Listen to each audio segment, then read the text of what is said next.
प्रिय विद्यार्थियों, मैं प्रहलाद साय वर्मा, सह आचार्य संस्कृत, बाबा नारायण दास राजकीय कला महाविद्यालय, चमुनपुरा, शाहपुरा, जयपुर। बीए पाठ प्रथम संस्कृत के द्वितीय प्रश्न पत्र में हम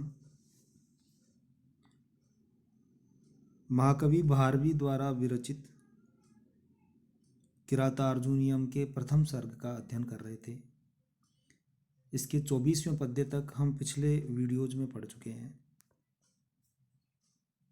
25वें पद्य से आज इस वीडियो में पढ़ने जा रहे हैं। 25वां पद्य इस प्रकार है। तदाशु कर्तुम त्वयि जिम्मम उद्यते विधीयताम तत्र विधेयम उत्तरम परप्रणीतानि वचांसि चिन्वताम प्रवृत्ति सारा खलु मादृशाम गिरह। वनेचर युधिष्ठिर से इस पद्य में ही कह रहा है। इसका अन्वय इस प्रकार होगा। तत् त्वयि जिम्मम कर्तुम उद्यते तत्र विधेयम उत्तरम आशु विधीयताम परप्रणीतानि वचांसि चिन्वताम मादृशाम गिरह प्रवृत्ति साराः खलु। अपने वक्तव्य का उपसंहार करता हुआ गुप्तचर जो वनेचर है वो नम्रता पूर्वक युधिष्ठिर से निवेदन करता है कि अतः त्वयि जिम्मम कर्तुम उद्यते, आपके प्रति कुटिलता करने के लिए उद्यत उस दुर्योधन के प्रति तत्र विधेयम उत्तरम आशु विधीयताम, उस दुर्योधन के प्रति करने योग्य प्रतिकार शीघ्र कीजिए। पर प्रणीतानि वचांसि चिन्वताम मादृश्याम गिरह, दूसरों के कहे हुए वचनों का संग्रह करने वाले हम जैसों की वाणी तो प्रवृत्ति सारा खलु केवल वृतांत की सूचक होती है। दुर्योधन के जन कल्याणकारी कार्यों, राजनीतिक प्रयासों तथा भयाक्रांत मनः स्थिति का वर्णन करके गुप्तचर शीघ्र प्रतिकारात्मक कार्यवाही करने के लिए युधिष्ठिर से कहता है। किरात कहता है, आपको इस अवसर पर क्या करना चाहिए इस विषय में मैं आपको कुछ नहीं कह सकता। मेरा कर्तव्य था आपको वास्तविक परिस्थिति से अवगत कराना, क्योंकि हम लोग तो मात्र समाचार वाहक हैं। समयानुकूल कर्तव्य निर्धारित करने में आप ही समर्थ हैं। इस पद्य में अर्थांतर न्यास अलंकार है और वंशस्थ छंद है। अगला पद्य है 26वां पद्य है। इति रयित्वा गिरम आत्तसत्क्रिये गते अथ पत्यौ वन सन्निवासिनां प्रविश्य कृष्णासदनं महीभुजा तदा चक्षे अनुज सन्निधौ वचै। अन्वय इसका इस प्रकार है। वन सन्निवासिनां पत्यौ इति गिरम ईरयित्वा आत्सत्क्रिये गते अथ महीभुजा कृष्णासदनं प्रविश्य अनुज सन्निधौ तत्वचै आचचक्षे। 25वें पद्य तक वनेचर ने युधिष्ठिर को दुर्योधन के शासन के बारे में सब कुछ बता दिया है। उससे सब कुछ सुनने के बाद आगे वन सन्निवासी नाम पत्यो, वनवासियों के स्वामी जो गुप्तचर था उस गुप्तचर के इति गिरम ईरयित्वा, इस प्रकार वचन कहकर पारितोषिक ग्रहण कर चले जाने पर, आत्मसत्क्रिय यानी सत्कार पूर्वक चले जाने पर, पारितोषिक ग्रहण कर के चले जाने पर, अथ महीभुजा कृष्णासदनं प्रविश्य, तत्पश्चात महाराज युधिष्ठिर ने द्रौपदी के भवन में प्रवेश करके अनुज सन्निधौ, अपने छोटे भाई जो अर्जुन आदि भीम आदि जो छोटे भाई थे उन छोटे भाइयों के समक्ष सन्निधौ यानी उनके पास जाकर उनके समक्ष तत्वचय आचचक्षे उस वनेचर की बात को कहा कि वनेचर हस्तिनापुर जाकर सुयोधन या दुर्योधन की के क्रियाकलापों का, उसकी शासन व्यवस्था का पता करके आया है और वो सारी बात उसने अपने छोटे भाइयों को बताई। इसमें वंशस्थ छंद है। अगला पद्य है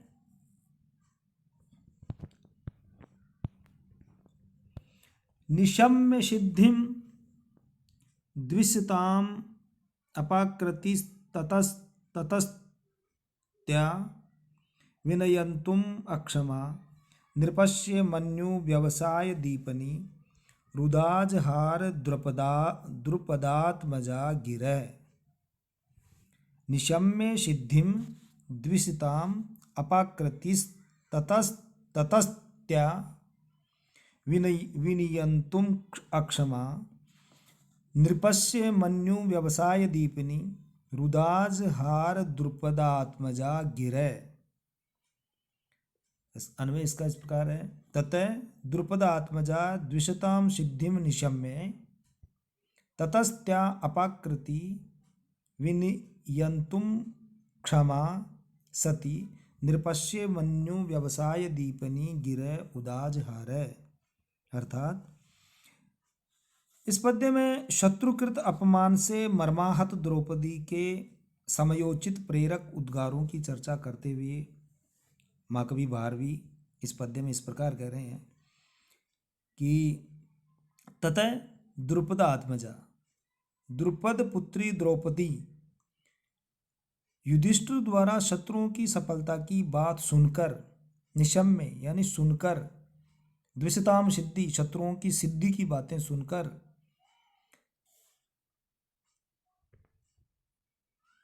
ततस्त्या अपाकृति उन शत्रुओं के द्वारा किए गए अपकृत्यों के स्मरण से उत्पन्न क्रोध को रोकने में असमर्थ हुई। विनियंतुम क्षमा अपने आप को नियंत्रित करने में जो अक्षम हो गई, असमर्थ हो गई, ऐसी द्रौपदी ने नृपस्य मन्यु व्यवसाय दीपनी गिरः उदाजहार राजा युधिष्ठिर के क्रोध एवं उद्योग को उद्दीप्त करने वाली वाणी द्रौपदी ने कहना प्रारंभ की। इसमें इस पद्य में द्रौपदी के हृदय की क्षुब्ध स्थिति की ओर संकेत किया गया है। जब युधिष्ठिर ने वनेचर द्वारा कही गई शत्रुओं की सिद्धि के समाचार सुनाए तो द्रौपदी दुर्योधन की राजनीति की सफलता के समाचारों को सुनकर अत्यंत दुखी हुई। द्रौपदी की अंतर्व्यथा और क्रोध उसकी उत्तेजक वाणी में स्पष्ट रूप से अभिव्यक्त हो उठे। वह अपने हृदय की प्रतिशोधाग्नि से प्रेरित होकर वह राजा युधिष्ठिर के हृदय में भी शत्रु के प्रति क्रोध एवं युद्ध संबंधी उद्योग को बढ़ाने वाली तीव्र वाणी कहने लगी। इसमें अनुप्रास अलंकार है और वंशस्थ छंद है। अगला पद्य है भवादृशेषु प्रमदा जनोदितं भवत्यधिक्षेप इवानुशासनं तथापि वक्तुं व्यवसाययन्ती मां निरस्तनारी समया दुराधय। अन्वय इसका इस प्रकार होगा। भवादृशेषु प्रमदा जनोदितं अनुशासनम् अधिक्षेप इव भवति तथापि निरस्त नारी समयाः दुराधय माम वक्तुं व्यवसाययन्ति।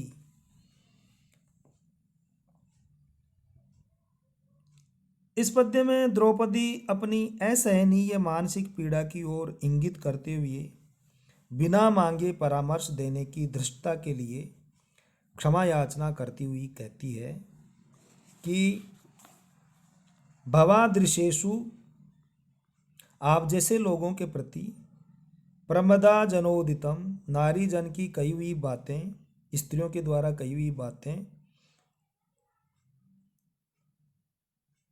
अनुशासनम अधिक्षेप इव भवति। जो सलाह परामर्श की जो बातें कही जाती हैं वो बातें अपमान के समान है, अधिक्षेप के समान है, अपमान के समान है। तथापि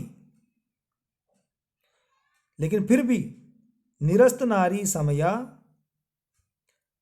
स्त्री जाति की शालीनता को नष्ट कर देने वाली दुराध्य बुरी मनोव्यथाएं माम वक्तुम व्यवसाययन्ति, मुझे कुछ कहने के लिए बाध्य कर रही हैं। द्रौपदी के कहने का भाव यह है कि आप जैसे नीति निपुण विद्वान के समक्ष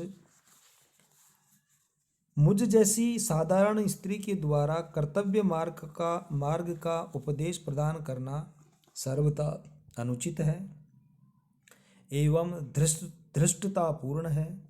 यह सब मैं भली प्रकार जानती हूँ, फिर भी शत्रुओं की सफलता को सुनकर मेरे हृदय में जो मानसिक व्यथा हुई है वह मुझे यह सब कहने के लिए मजबूर कर रही है।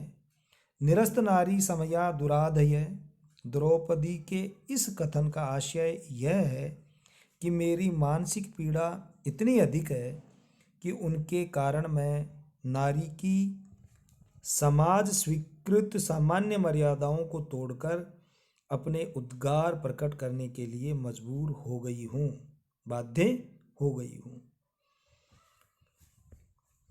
इसमें उपमा और काव्यलिंग अलंकार हैं और वंशस्थ नाम की छंद है। अब इससे आगे अगली वीडियोस में पढ़ेंगे। Thank you.